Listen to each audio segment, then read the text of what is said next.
tea on this. Tea for the Saras. I don't think I got. You want the tea? Like give me the tea. Oh yeah, that's right. That's right. I don't have any good tea. You have way better tea than me. Probably. You have good cookies too. I know. I got the best. I love shortbread. I love shortbread. It's my favorite cookie. Do you want milk? This is non-dairy milk. No. Okay. I'm just like a purist. You like it straight up. Anything. I don't put sweetener in it, but I do like a little. I just finished The Crown last night, so I'm really feeling this. I told Nicholas one year for my birthday, I want to wake up to like the full like Queen's breakfast set on China. Like that's what I want for my present. I want to pretend like that's what it's like when I wake up for breakfast every morning. It's like when we still cheers with teas. I think so, yeah. Cheers. Mm-hmm. It's good. The tea I would drink in London or in England was like, it was like some of it was so bad. Really? Like, they drink it so strong. Wait, like, strong. Like, strong. Like Staffordshire, I don't know, Sheffield, some Shepherdshire. Shepherdshire. I just made that up. Shepherdshire, Johnsonville. Thick. Like, duh. Ugh, I don't like it. I don't think that's for me. I don't want it that thick. Mm-hmm. So thanks for doing this interview I roped you into. Thank you. So let's get into it. Tell me, okay, so I was driving over here and, I used to live like your house is just a couple blocks from where I grew up. And now I just live a couple blocks even farther. And I was like, I wonder if Sarah, like when she moved away, like did she ever think she was going to come back? Did you plan to come back here? That's a very good question. Now, 18-year-old Sarah would have told you, absolutely not. I'm getting out of here. I'm never coming back. Just like I think every 18-year-old says when they leave their hometown. Does Sarah also? Yes. Okay. So yes, that makes sense. Synchronicity on the never coming back. I went to Transy. I went to WCL. And I think at a certain point when I was in DC, because I still really wanted to run for office, and I thought, I got there and realized like, I'm not going to want to run to be a representative from like Maryland or Virginia. That's not what I want. That's not who I am. That's not what I want. I do want to run in Kentucky. And so I guess at that point I started thinking like, okay, I'm going to go back to Paducah. And then when we started talking about having kids, that's when I was like, okay, because by that point I had worked enough around people who were having kids as staffers, having kids in DC. And I like was looking around going, this is not what I want. I do not want to have to get on a list for the Congressional Daycare Center 5 years in advance. I don't want to have, I lived on a third floor walk up. I didn't know exactly how that was going to work with a child in a stroller in this tiny apartment. And Nicholas worked all the time, weekends, early in the morning, late at night. And I thought, no, like this is not, I'm ready for the next phase of life. And I do not want that phase to take place in Washington, D.C. What about you? Oh, I never thought I was coming back. And if you ask my parents, they will tell you, of all of our children, we thought that this one was definitely not coming back. Not coming back to Paducah. I don't know. I think Paducah is very different than it was 20 plus years ago. 100%. And I don't know. I didn't leave. Like you're talking about, like how old are you talking about when you lived in DC? So I graduated from undergrad, so it would have been 21. That year we spent in North Carolina. So 22 to 20, I had Griffin, I was 28. So like 22 to 27 is when we were there. 22 years old, I had no clue what I wanted. Like I still was like trying to figure that out. So it wasn't even really probably until like, and then I worked a few more years and I finished up college and then I went to culinary school. And so like when you were turning 27, I was just starting to probably professionally like think about cooking. Okay. Like in that 26, 27, you're a little bit older than me. Yeah. But I never thought I would come back to Paducah. Well, and what's interesting, I think, is I thought I knew what I wanted to do and I did do that, but that's not what I do now. But I got a lot of advice in college from Teresa Isaacs, who was a Lexington mayor. And she'd gotten this advice from Sandra Day O'Connor in like a letter she'd written to her, which was go have your kids. Just go have your kids, knock them out, get it done. and then figure out what you want to do, which I don't think it was like a conscious plan, but that is what I ended up doing. Now, I think part of that is because having kids clarifies. It's like, is this actually worth spending time on? Instead of like floundering like I felt like I was, and for most of my 20s, like, what do I want to do? What makes me happy? What am I good at? Where's my passion? I always felt this enormous pressure from Oprah Winfrey to find my passion, because I watched her every day at 4:00. But when you have kids, I think it's just, is it worth it? Like this just kind of, it's like you go from being on offense to being on defense with your time. You know what I mean? Instead of filling it and trying to figure it out, you're like, what's worth pulling me away from this? And I think that clarified for me a lot. Like, what do I actually enjoy doing? What am I good at? I mean, by the time I ran for office, I just had my third son. And I was watching the podcast. Like they happened pretty simultaneously in about 2015. I decided to do the podcast and I decided to run for office. And I think it was this moment where after having my first two sons and knowing like this was my final kid, I was ready to go back to politics. That's what I worked in DC. Obviously, there was not a big sort of outlet for me to do political stuff when I moved back to Paducah. And so I kind of put it on the back burner. And I think once I realized like, okay, I'm like coming up for air as far as like being pregnant, having kids.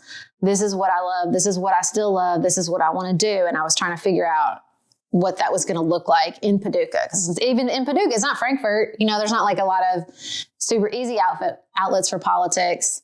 And so I think that's what I was just trying to piece together consciously or subconsciously. It's kind of interesting because I would say that Sandra Day O'Connor's, that's who gave that advice? Yeah. Is the worst advice that's ever so given to a woman. One of the best pieces of advice someone ever gave me was a chef, and he said, no one will care about your career as much as you do. That's what he told me. It's like, no one will care about it. That's really good advice. And I tell that to kids, like I tell that to cooks or anybody when they come to talk to me. They're like, I think I'm moving jobs. I'm not really sure. I'm like, listen, obviously I want you to stay here for selfish reasons. Right. I like you. You're a part of our team.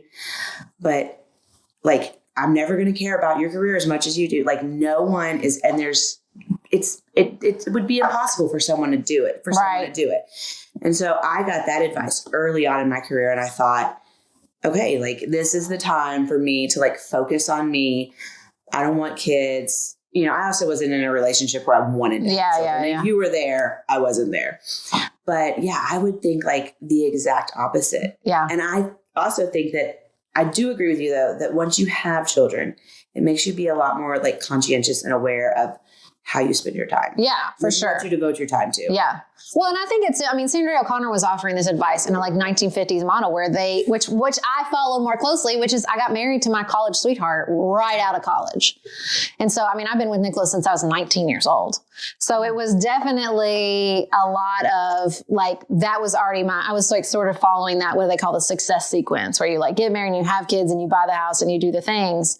And I think for what it made sense to me at the time, when I heard her say it, and maybe why I like sort of subconsciously stirred away, it's because I definitely knew that was something I wanted. I knew I did not want to do that way later in life. And I knew that I didn't, I guess you could argue it was the same type of career, because I definitely could have done the intensity that you would find in sort of like the cooking field with staffing. Like I was advanced work for Hillary for a while. That's a very intense job. I did it for like 2 trips and thought, no, even though I was just married, I didn't have kids yet. And it was just so high stress and it was so demanding. And I thought, no, something about this is not right for me. I'm glad I followed that voice instead of trying to just excel at it to prove I could, which I think a lot of people do.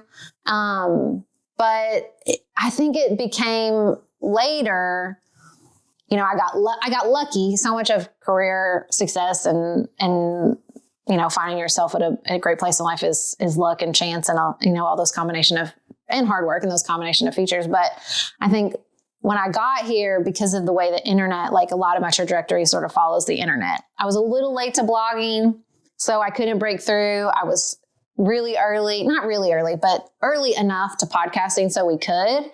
And so it sort of, even with the commission race, like there was a lot of social media just coming up in local races, and I was able to sort of surf that wave of the newness of it, in combination with knocking on a lot of doors. But like, I see myself like how, it was also very, very hard to sort of launch something with little kids. Like, I think it's hard no matter what. It's hard to launch something, whether you have little kids and it's clarifying, whether you're footloose and fancy free and you have no pulls on your time, to figure out what you want to do and to launch it and to problem solve it and to figure it out is this paradoxically very solo endeavor and also requires all these other people around you. You know what I mean? Yeah.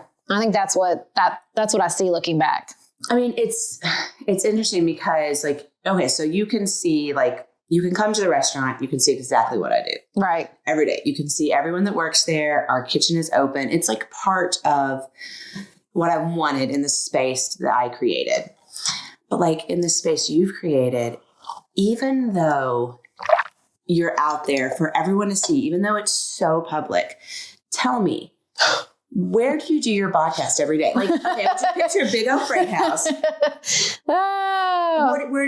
Where does your, like, because my creativity is on display for everyone on a plate. Like, where does that creative space, like, where does it occur for you? Yeah, it's very intense. It's, because I'm in a partnership with Beth, a lot of what we do is happening in real time while we're talking.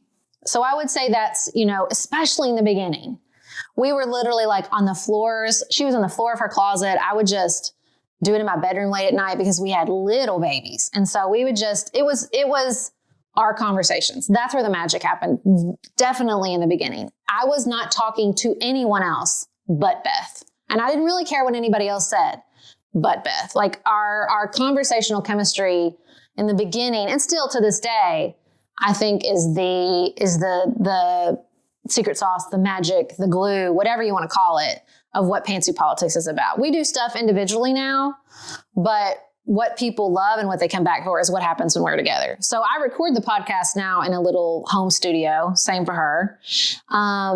So it's like, that's it. But then it's just this like blossom out from there. So we have 2 full-time employees, Maggie and Elise. They're amazing. When we're in conversation with them, team managing, like so much happens there. We have this incredible community of supporters, people who financially support our show, who we're always in conversation with and commenting with and creating content for. That's a huge source of sort of creativity and ideas and conversation. And then of course we have the public, like the people who are emailing us, who've been listening to our show since 2015, who tell us like, oh, you missed this, or we think you need to hear this, and so that's a huge source. But then also, a lot of it is just in my head. A lot of it is just, this is something that I'm passionate about. It's something I've always been passionate about. I love the news. I love politics. And so it's like internal, in partnership with her, external with our team, external with our listeners, external with our supporters. And then of course we have guests on the show. A lot of creativity comes from them and being in conversation with them. So it's like, I think you got a little piece of it when we came to Paducah and you saw all our listeners. I think a lot of people in Paducah got like wait, what's going on? Which was really fun to watch because it is a hard thing to describe. It's a hard thing to tell people. I still get people that'll say like, what are you doing these days? And I'm like, well, let me tell you, because and that's just the podcast. We have written 2 books. We do speaking. The speaking is incredible because we get to travel the country and like land in a place and get them. It's almost like, I would think sort of like a Top Chef challenge. You're like landing, you're trying to figure out what's going on in this place. How can I take from it and how can I give back to it all at the same time? And that's what we're doing when we speak at a college campus or at a corporate event. Like we're trying to figure out what they're struggling with because we don't do canned speeches. We're trying to figure out what that community is struggling with, how we can help them, how we can have a conversation that leads them to new places in their lives. And so it's all this sort of very connective, very contributive creativity that, is fabulous. It's a great gig. It's a really great gig. So in the restaurant industry, I feel like a lot of times it's been really hard for women to move up, especially when we talk about women who want to have a family, which is one of the reasons I originally thought, well, I'll never have a family because I want to be a chef. And I want to work in like all these great places and do all these cool things. And we all saw season 2 of The Bear. We get it. until actually, I can't watch The Bear. I don't watch West Wing either. Don't watch it. It's too real for me. Yeah, it's too real for me with like the chef that's like mean and like that is like triggering for me. Yeah, I can't do it. I believe that. I've tried, but I couldn't. But like, so for us, a lot of times, like women in my field, we have to decide, and sometimes even men, but not as often. We have to decide: is it this career or is it this family? We don't have banker hours. We're not there 9 to 5. I'm gone at night.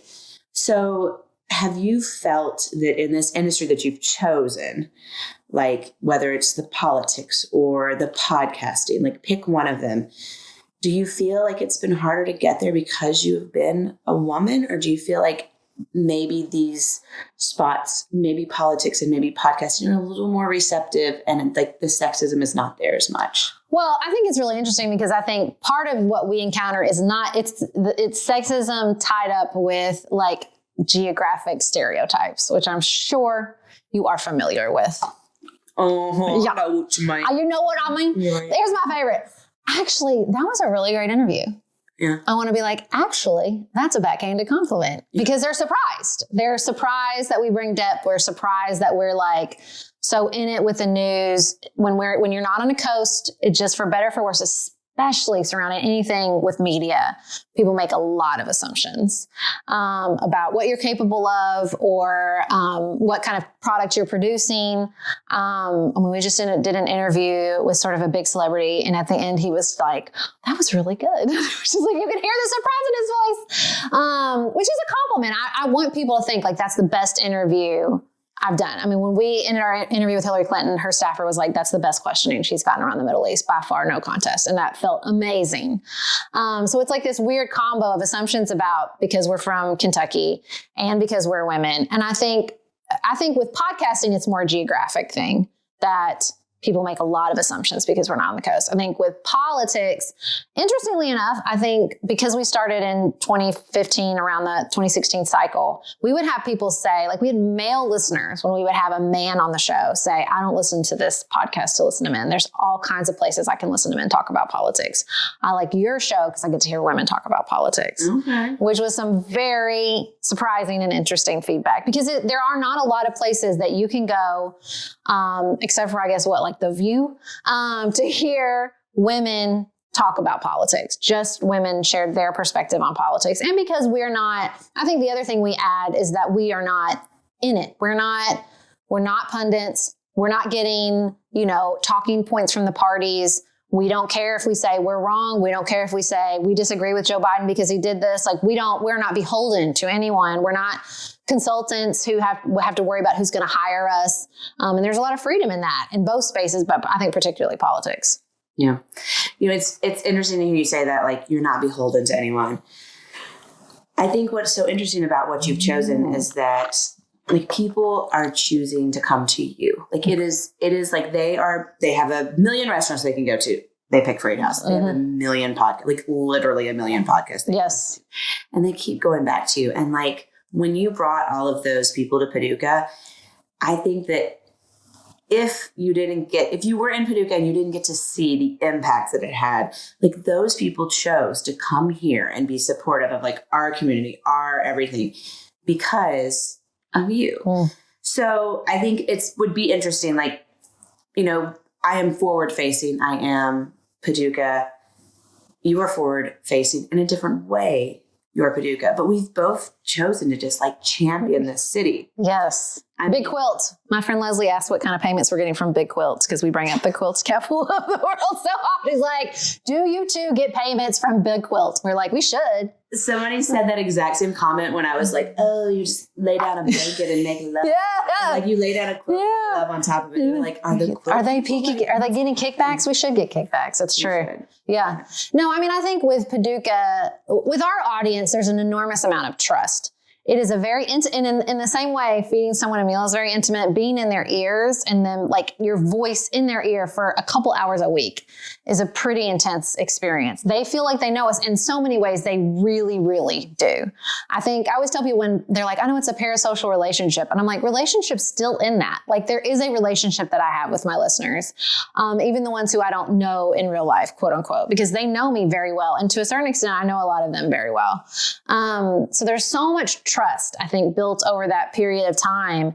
And, they've heard me talk about Paducah for years. And like, I think the opportunity to finally come, they know you live here. It was so exciting to get to like put the Saras together. I think for so many people, the Top Chef, the Top Chef pantsuit politics, those crossover people, this was their dream come true. You know what I mean? Like, this is like, oh my God, you have made an event just specifically for me, because we do have a lot of Top Chef people in our audience. But I think that sense of trust, and they were getting to see it for the first time. They get to be together. Like, our listeners really love opportunities to just hang out and be together, because they share so much, like, as far as like values and priorities, and they can, because they've been listening to us for so many years, they can sort of accelerate that bonding or getting to know each other. You know what I mean? Like, they have a shared language. They have a shared experience that can like kind of help them skip to really knowing each other and getting together. And it was really fun. It was really amazing to bring everybody here. Like, it was an incredibly emotional experience for me to see them, these people I love online, see my real life in person, and these people I love in real life see my online people. Like, it was really, really special. And we're hoping to do it again. I will say to that like, one of the reasons I got into what I do is like the hospitality, like the entertaining aspect of it. And so I thrive on like being at the pass. Like, if you've ever been in the restaurant, you've seen I'm at the pass. I'm like looking out, checking everyone out. Like, I love that. And I felt really cool to sit up there in front of everybody with you guys. And for just a moment, I was like, oh, they're like at their pass, like looking out at everyone eating dinner. Like, this is something that you guys had created. Like, that was y'all's, you birthed that group of women, you know, or that group of women the same way that like I created my restaurant.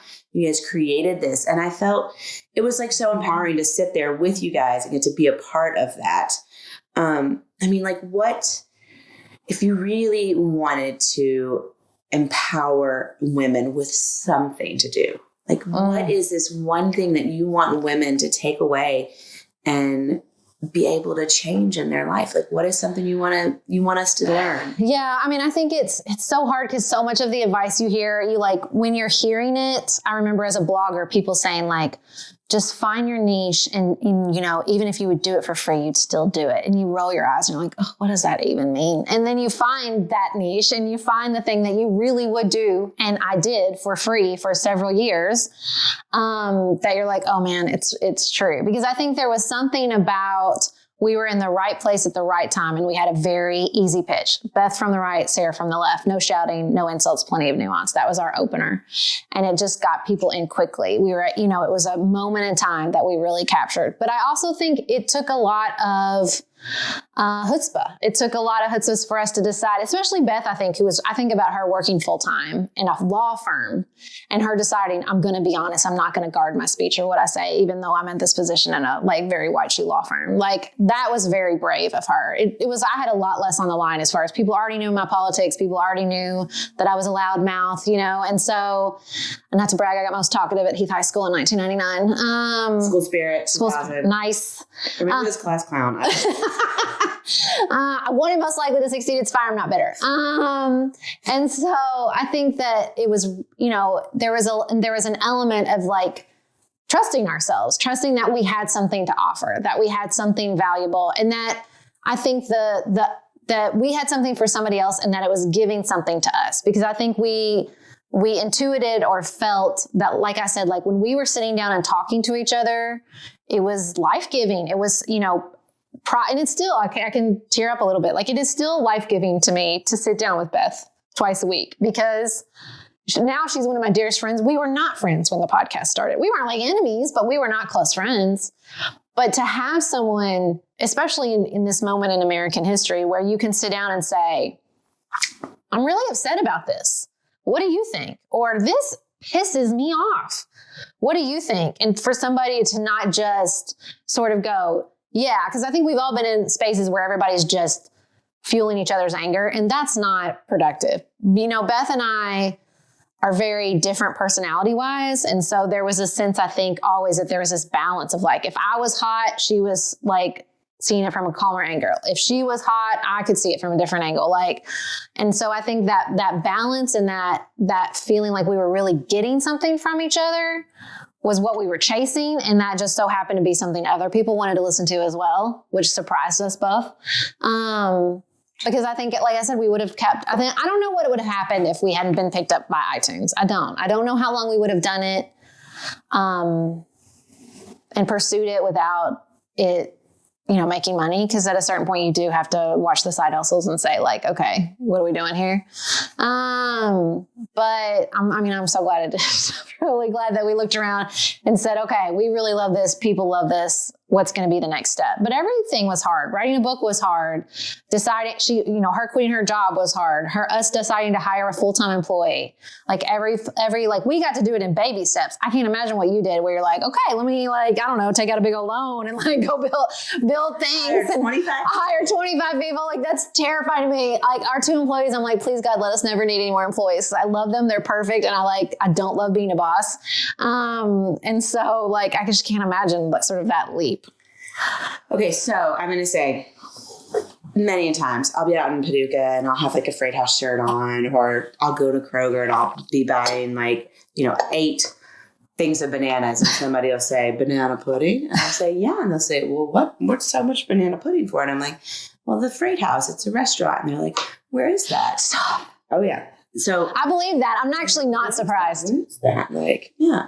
So, I have to imagine that even some of the people that are going to see Paducah Life and are going to read this magazine are going to be like, what is she talking about? Pantsuit politics? Because we live in our own world. It's so true. We surround ourselves with things that just specifically fit to us. So and the internet makes that so easy too. Oh, so easy. Mm-hmm. Everything about our lives makes it easy to just be around silo people who feel the same way we do. Mm-hmm. So give me the 1 minute, the quick, give me the elevator pitch. What is Pantsuit politics? So we say at Pantsuit Politics, we take a different approach to the news. Really what we do is we're not journalists. So we're not bringing you some hard-hitting investigations, and we're not political pundits. What we try to do is process the news. And sometimes that's emotional processing. We just did a very emotional show on abortion. Sometimes it's more legal processing where we're just like, what's going on with these lawsuits? Sometimes it is really political and we're talking about electoral, but it's always both of us. We're not reporting. We're not making an argument. What we're doing is saying, this is what's going on. This is what makes me mad. This is what's confusing that I can't really figure out how I feel about this. This is what surprised me. This is where I thought I knew what I felt about this, and now I don't think I know what I feel about this. And so that's that sort of, I'm saying sort of a lot, that processing is what we really do together. And because our personalities are so different, even though on paper we have a lot of similarities, we both have law degrees, we're both mothers, we're both white Kentucky girls. Let me throw in this. When she says different, Sarah's the left. Yes. But, right. Well, Beth has gone back and forth. She started on the right. Yeah. She changed her party identification to Democrat. And now because she wants to vote in the Republican primary, she's back to Republican. Okay. So this is what I'm talking about. We do not fit in an easy box. All right. And so that is what we try to do. We really try to bring a different process to the news. We do not want people to leave Pantsuit Politics stressed out, anxious, or disempowered about our world or our country or our politics. That is our goal, is that you listen, you feel like, okay, they named some things for me. I feel a little bit better versed talking about this because it is important to talk about. And I feel like my presence in the conversation matters. That's what we want. Okay, so 2019, I competed in season 16 of Top Chef. And when that season was over, I was like, this is the year of yes. I love it. Everything people ask me to do. Yes, yes, yes, I will do it. You want me to come there? I'll do it. You want me to do this? No problem. Just did a season 4 years later. 2 children in. And I walked off and I said, this is the year of no. This is the year of my time. I understand now that my time is valuable. I understand. I mean, I hate to say it, but part of my business is not just the restaurant, but it's the brand of Sarah Bradley. It's the brand absolutely. I still have to call you Sarah Stewart. I cannot. Yes, Sarah Stewart-Holland. I cannot get. I'm like Sarah Stewart, and we have a mutual friend still named Sarah Stewart. So I have to clarify which one. But what is 2024 for you? We're sitting here. It's a week into the new year. What is the year of the yes? Is the year of the no? What is this year going to bring for you? Well, my word of the year is cherish. It started as less, but I felt like less was too negative. But every time I think about it, less is still the word that comes to mind because I definitely did that 100%. yes, we'll go. Yes, we'll do. And especially when you're building something from the ground up, every opportunity feels like, well, I don't have a publicist. I don't have a marketing team. Like this is me and Beth building this brand. So any opportunity we get, we just have to grab it. But now we're at a place where, you know, we have a great team. We have a fabulous agent. We've like sort of proven our chops as far as legitimacy. I think, you know, we've had Secretary Pete on, we've had Hillary Clinton on, like we've had big names on the podcast. We're like, we have enough legitimacy now to not feel like we're having to chase that all the time, which is a fantastic feeling. And so I think now what we're really trying to do is just do what we do well instead of thinking we have to do everything. And this was always Beth's wisdom. Like when we started writing the books and the speaking, she was like, we just always have to focus that the podcast is our North Star. That's what I'd like to ask you. Like, does that feel like, is Freight House always your North Star? It will always be your North Star? 100%. Yeah. I think that's so helpful when you know what it is you're doing. If that makes it easier to say yes or no, because you're thinking, does this serve Freight House? Does this serve Pantsuit Politics? If not, if this is just sounds fun and cool, but it's not going to bring me listeners, then I'm not going to do it. I think it's interesting to say, like, we're sitting here in your home. Like, we first got here, your son's in there making ramen. Your husband came in, he's like, what am I supposed to be doing? I see your dad walk by at one moment.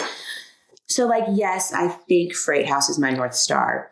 But I think what I've started to be able to do as I've grown up, as I've started a family, a husband and 2 kids, is be able to see, like, all of the little stars that are twinkling around it. To see some of the people that have worked for me for, like, 8.5, over as longer than the restaurant has been there. I have a couple employees that have been there before we actually even opened the doors. So, like, yes, it's my North Star. And a lot of times, is this good for Freight House? Is this good for my children? Yep. Is this good for me? And if it doesn't really hit all 3 of those, it's really hard for me to do it. Yep. It's also really hard for me to do things for totally free now. Oh, no. You know what I mean? I don't work for free. You remember that career, that moment in your career where we knew, like, and I think it starts out, like, everybody starts there where you're going to get a job and you're going to work 1 million hours for next to nothing or for free as interns, as stages. I mean, I did many of them. But that's no longer what it's about. Like, because the North Star is like the financially, how do I build not an empire, but how do I build something that sustains what is important to me? And that is Freight House. That is my employees. That is my family. That is my home. That is Paducah. It really is. A lot of times I do things now and I think, is this good for Paducah? When you're chasing the dream, you don't want to turn anything down. You'll definitely work for free. And it becomes, I think you're right. Like, it's sort of, the career feels like the focus. And I definitely don't feel that way anymore. Beth and I, you know, we've been talking about this a lot recently, that we don't feel like we have some, you know, big, you know, when people are like, what's your 5-year goal? We're like, just keep doing this, just keep doing it better. Like, that's the goal. We want to keep doing what we're doing and keep getting better at it. That's about it. I mean, as we get older and our kids are getting into more intense phases, like we keep joking, like the littles, like you think things are high stakes when they're little, but like, it doesn't matter. My new favorite tweet is the woman who said, did you see her? This woman tweeted, my son just got a face tattoo. Go ahead and bottle feed. It doesn't matter. Then I'm not done. Oh, it's so good. Cause you're like, yeah, I mean, now we're like talking about college admissions and like them going out, and now they're going to be the ones thinking, what do I want to do? What's my career? What should I say yes to? Which is so mind blowing. And figuring out, you know, even not, I mean, we're definitely not anywhere close to off ramping yet, but it's not something that that never comes up in our business. Like, what does a retiring podcaster look like? Heck, if I know, you know, like, you can do that from anywhere. I know, that's the thing. You can do Freight House from anywhere. Right. You could literally, like, I watch on social media, you and your family travel. Oh yeah. I've actually said to my husband and to my mother one time, I watched you guys go to these national parks. Yeah. And I'm like, I want to go like Sarah. I want to travel like Sarah and her family. I was lucky that I got to do that when I was young. I look at you. It's something that I admire because there are a lot of people who don't just take their children wherever. Yeah. I want to be one of the people that just takes up. If I'm coming, most likely my kids. Yeah. It's not fun for me. When I'm somewhere, they're not there. it's like a split experience. Like the truth is, if I'm really going to fully enjoy it and never feel like a part of me is somewhere else, then they have to be with me. And so, I think when the podcast took off and like we just had more resources, obviously need a lot of resources to travel, especially with 3 kids. And I just thought like the time where, before they start having their own lives and they're busy and they can't come to everything, but they're also not so little. It's a huge pain to travel with them. It's a very small window, guys. It's just a very, very tight window. And so we are trying to take full advantage of that window. And my kids are amazing travelers. Now, part of that is because we love food just as much as you do. And so like, I always joke with them, like, I'm not dragging you to Europe to eat chicken fingers. So like, we're eating liver, we're eating raw oysters, we're eating snails, we're eating everything. And so we value that experience as a family. They're good travelers, but that's a skill too. Like they weren't born that way. They've had to learn how to travel and learn that like sometimes you won't really love where you're staying. You won't want to share the bed with your brother. One time Griffin was like, I've learned that the first hike, I never like it, but by the end, I'm happy we did it. And so he's like, learn that skill of like, yeah, it's kind of a pain at first, but then you're really glad you're there. And it's, it's definitely some of my happiest memories over the last few years. I'm so grateful that we get to do that for our kids. We have so much fun with them. And I haven't told you where we're going this summer? No. We're going to Japan. It's like, so excited. So Morocco's number 1 on my list. I want to go to Morocco. I'm actually working on a trip where I will be the chef host. With this like very bespoke travel group that take very small, intimate groups. Nice. Chef, and we're gonna like start in Casablanca and like go to it's like the whole thing. It's gonna be amazing. I hope they do brickaloaf in Morocco like they do in Tunisia. I bet they do. Too. Japan. I'm so excited. I'm gonna eat so much stuff, just anything and everything. I can't even name what I'm gonna eat because it's gonna be so crazy. No, so we really love traveling with our kids. It's very important to us. And and I'm sure you feel like this too. When you're doing something creative, even though we really prioritize breaks at Pantsuit Politics, we take a month off in the summer, we take 2 weeks at Christmas, we take fall break, we take spring break. Like we really, really work because it's a very exhausting job. I know it doesn't sound exhausting to sit in a closet and have a conversation with somebody else. But when thousands of people are listening and you have to pick your words carefully about something like the conflict in Israel, believe me, it is very emotionally exhausting. And so like prioritizing those breaks, like it's a break and also it feeds everything else. I learn something everywhere we go that I think, oh God, I can't wait to tell Beth about this. I can't wait to talk about it. Because we're always trying to, that part of that processing is always trying to find metaphors and experiences that name what everybody's feeling. That's not just another statistic or another policy stance or another sort of political gotcha. Like that is not, generative in a way that doesn't build the conversation, which is what we're really trying to do. And so it just feels like every book I read, I'm watching The Crown, I'm going to the Taylor Swift Eras tour, I'm going on a trip, like everything is a part of Pantsuit Politics because it's such a creative endeavor to try to have these conversations and to think of new ways to say something. I always tell people like, I'm like a ringer at taboo because that's the part of my brain that's highly developed. Say this without saying that. I'm like, that neural pathway is strong. Yeah. I'm really good at code names. Have you ever played code? Oh, we love that's like Connections on New York Times. Yeah. That's like the new. I'm really good at code names. I believe you are, especially when I play with my mother. Yeah, if you know somebody really well. Yeah, if you know really well, watch out because you play a different game with my mom, and it's like maybe not so much, but you play code names. Well, it's like my taboo moment with my best friend from law school. Is it was like milliseconds left, and the last word and the clue was watch. And she looked at me and goes, Madonna gave one to Oprah. And I went, watch. It was like, done. I got it. Like, if you know the person well, like you can just ring through it. But, I love what I do. I love when people figure out that we're both from Paducah. I think it's so fun. I think our work is so weirdly like aligned in so many ways and could not be different in other ways that I think is really fun. Yeah. I mean, I think, not to toot your horn, Darlene, but we could say that like Darlene Mazzone, who like, yes. This is like her baby, her brainchild, she was doing this before when we were little. Darlene was figuring out a way to promote Paducah and showcase all of the really interesting and beautiful things about it. And that is what I feel like you and I do in similarities. Like I cook food that is a lot of times regionally derived, but with touches of wherever I am. And you get out there and you are talking, like it's about a lot about like the region that you said, like people expect something from your region. And I feel like Darlene in this magazine can showcase our region, but in a totally different light. Well, listen, I said we're doing this for free, but I've been in the New York Times. I've been on Good Morning America. And when Darlene was like, we're thinking about the cover, I started crying because Sarah from 1995, like that was the coolest thing to be on the cover of Paducah Live. It still is, to feel like you're recognized, because I had a very disjointed experience when I started Pantsuit Politics. I was a commissioner. I was taking a lot of heat. A lot of people were displeased with me. A lot of people were mean to me. And it was hard. It was hard to love a place, to do something for that place, and to have your motives doubted all the time. It was heartbreaking.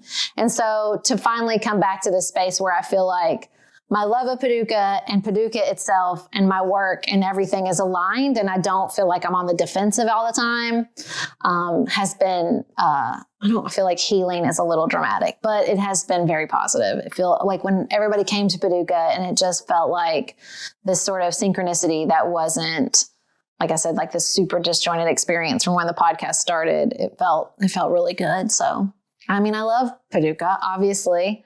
Like came back here. I raised all my kids here. I want my kids know that it is legally required that they also live in Paducah. Make them sign contracts. Until they're 18. No, always. No, I want them to go away. You want them to boomerang? I want them to come back. Of course. Don't you want yours to come back? I want mine to come back. Live right next door, baby. I don't know. I mean, okay, so you're talking about like your kids getting into the thick of it. Mine are 4 and 2. Right now, the thick of it for me is that my 2-year-old, she wanted pink socks. And then I got all the pink socks, and none of them were the right. Not those pink socks. Pink socks. They're dictators. She didn't want polka dots on them. She didn't want this on them. Pink socks. So she went to school today with no socks on because I couldn't. And I was like, whatever. I mean, but she did wear her pink sparkle boots. Well, that she wore to Dolly Parton Stampede. Beautiful. And then the 4-year-old, like, I'm realizing like how much, like, even at that young age, like how intuitive they are and how, like, I can see her little personality developing. I want my kids I don't want them to be in Paducah. I want them to graduate high school, and I want them to go far away. I want them to go become their own person. Yes, I would love it. Exactly. I want them to move home and take care of Austin and I in our old age and do everything we need. But I want them gone for a good 15 years minimum. Yeah. Go and figure out, go become your own person, and then learn and create and find what is beautiful and bring it back to Paducah. And that is what makes Paducah so cool right now. So many people are coming home and bringing all this wonderful stuff with them. Well, and listen, let me just be abundantly clear about Paducah and Pantsuit Politics. Like, there would not have been Pantsuit Politics if I had not lived at home with my family in this village that helps take care of my kids and helps take care of me. The flexibility, I mean, I have a work that's enormously flexible, but also I have work that requires me to leave town for periods of time. And so it would not have been doable. I couldn't have done it. First of all, if we'd stayed in Washington, D.C., I couldn't have done something for free for 2 years. We couldn't have afforded it. And so just the ability to have the support to call my mom and say, I have this interview at 3:00, or to tell my husband, I have to do this thing with Sarah Bradley. You have to take them to the eye doctor, and he has flexible work, and we have my parents here, and I have friends that if something happens, I can call them and they'll grab a kid. And just, the ease of moving around here and being somewhere in 7 minutes or 3 minutes, all of that was so contributive to our success. I think if I had not had that flexibility, if I had not had, just the ability to go to the DNC at the very beginning of the show when we were making no money, because I wasn't living in a place where my rent was $2,500 a month, that was just huge. And I mean, there were parts of the way where I was making money doing social media. I worked for Paducah Life for a while. Like it was just so there, it always felt like there was someone in Paducah, be it a family friend or in the wider community who was like, do you need help with this? Like always kind of like offering me a leg up, offering me some help, offering me some insight, that I wouldn't have gotten here. That's what I mean. Like it's a weird thing where it's your creative energy, but it stands on this foundation of this entire village and community supporting you and helping you and rooting for you. And that's just, I mean, I would not have been able to do it otherwise. There's no doubt in my mind. Yeah. Life is easy in Paducah. Life is easy. And that should be our tagline, except we don't actually want everyone to know that, because if everybody moves here, it won't be easy anymore. It's a tough one. It's a tough balance.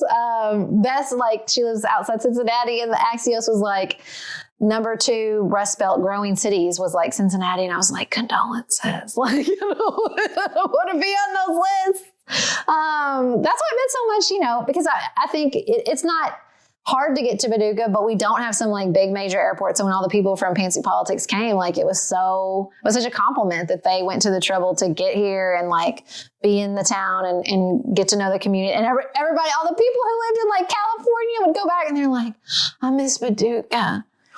Somebody honked at me today. I miss Paducah. It was hilarious. I'm like, I know, it's great here, guys. I've been telling you for years.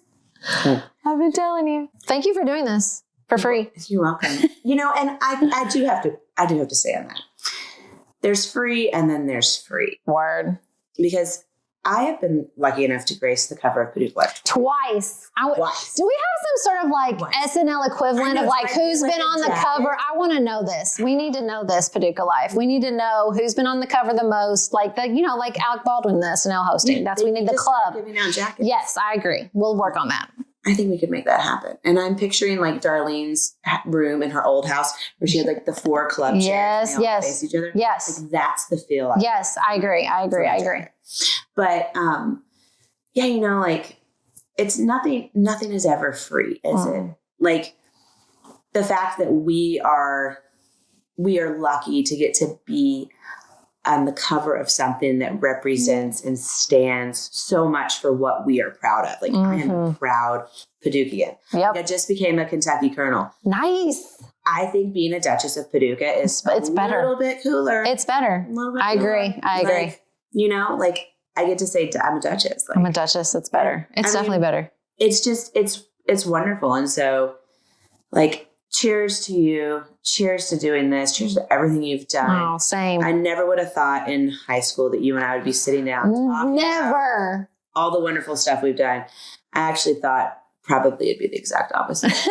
Like, oh, Sarah Stewart-Holland. I don't think anybody at Heath High School would have put money on you and me sitting down for a Paducah Life interview with both of us like these a chef and a podcaster. I definitely know nobody would have guessed podcaster because that wasn't even a thing or a job in 1999. Oh, yeah, no. But definitely no. I mean, and that's the beauty. That's why it's so hard when someone says like, what would you say to somebody? I want to be like, I don't know. It's not like I could major in podcasting or I pursued this in this way. Like, you didn't go to college to be a chef. Like, I think so much of it is taking life where it takes you, like letting life take you in new directions and trusting that you have something to offer once you get there. And I think the Sarahs have a lot to offer still. I've known you so I'm going to guess 30. Well, I mean, I'm years. 42. You went to Concord. Mm-hmm. So that would have been, starting in 2nd grade. Yes. 35 years? 35 years, yeah. I'd say. And I feel like podcasting was created for you. Let's create a job where someone gets to talk about, and I don't mean this in that, but let's create a job where someone gets to talk about something they are passionate about. Yes. Like they literally could not have created something more perfect for you because you have a lot of really interesting things to say. Oh, thank you. A lot of really important topics. And also non-important topics. Exactly. You have to have the mix. You do. And I feel like this job was perfect. And you're a strong, powerful woman. So I love to see you out there representing all of us. Thank you. Same for you. I think the thread that probably, if you looked back and peeked in on Sarah and Sarah at Heath High School, you would have seen 2 people very, very energized and motivated by other people and a love of other people. And I think that is the connective tissue. Like, that's what you do in your job. That's what I do in my job. And like, that's what you see, that we get energy from. I mean, you can see when you walk around the restaurant, you can watch like the energy come, and like you like pipe up, and like you can just see it. And that's, that's the same way for us. Like, the more people we talk to and the more ideas we hear. And it's the other thing that's so great about, I think, the creative work both you and I do is, in so many ways, it's like, we always say, like, we get to just respond to the world. Like, we're just taking what the world gives us and finding a way to create from it. And so it's a really, really fun job. So yeah, maybe somebody who was maybe like a Toby Delworth, who was really dialed into the personalities of Heath High School, would have seen that connection between the two of us. I'll tell you a good story once they turn. That's what you should end with.